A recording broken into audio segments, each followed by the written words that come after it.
ప్రియ దేవుని బిడ్డలారా, ప్రభు పేరిట అందరికీ నా వందనములు.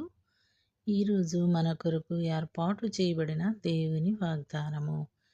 దేవుడు తాను చేసినది యావత్తును చూచినప్పుడు అది చాలా మంచిగా నుండెను. సమస్యమును ఉదయమును కలుగగా 6వ దినమాయెను. ఆమేన్. ఆదికాండము 1:31 అధ్యాయం. మరి రాత్రంతా మనల్ని ఎంతగానో కాచి కాపాడిన దేవునికి మనం థ్యాంక్స్ చెప్పుకుందామా? ప్రార్థిస్తాం.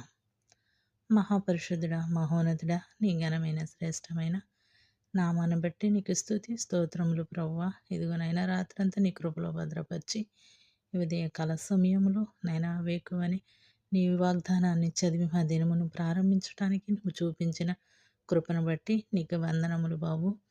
అయ్యా, మమ్మల్ని మీరు జ్ఞాపకం చేసుకోండి. ప్రయాణం చేస్తున్న బిడ్డల కొరకు ప్రార్థిస్తున్నామయ్యా. ప్రయాణం చేస్తున్న బిడ్డలందరినీ మీరు జ్ఞాపకం చేసుకునండి. వారి ప్రయాణంలో మీరు తోడుగా ఉండండి. నైనా నీ స్తోత్రాలు నాయన. ఉద్యోగాలకు వెళుతున్న బిడ్డల పట్ల మీ కాపుదల భద్రత ఉంచండి. చేతి పనుల కొరకు, పొలం పనుల కొరకు వెళ్ళే వారి బిడ్డల పట్ల కూడా నీ కాపుదల భద్రత ఉంచండి. వారి పనులు మీరు తోడుగా ఉండండి.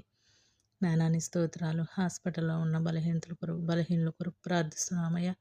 వారిని మీరు ముట్టండి, స్వస్థపరచండి. మీ గాయపడిన హస్తమేసి ముట్టి వారి బలహీనతలను మీరు స్వస్థపరచమని అడుగుచున్నాను. మంచి వైద్యాన్ని అందించమని అడుగుచున్నాను ప్రభా. అలాగే నా తండ్రి, నేను చిన్న బిడ్డల కొరకు ప్రార్థిస్తున్నాను. మంచి ఆరోగ్యాలను దయచేయండి. చదువుకునే బిడ్డల కొరకు, కాలేజీకి వెళుతున్న బిడ్డల కొరకు, వారి ఎగ్జామ్స్ కొరకు, వారి చదువుల్లో మీరు తోడు నీడగా ఉండండి. వారికి మంచి ధైర్యమును, ఆలోచన, జ్ఞానమును దయచేయమని అడుగుచున్నానయ్యా.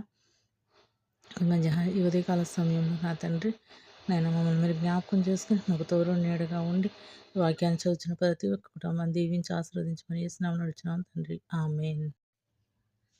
అందరికీ వందనాలు. ప్రియ దేవుని బిడ్డలారా, ఈ వాగ్దానాలు మీకు నచ్చినట్లయితే సబ్స్క్రైబ్ చేయండి. నేను పెట్టే వీడియోస్ ముందుగా మీకు చేరుతాయి. ఆమేన్.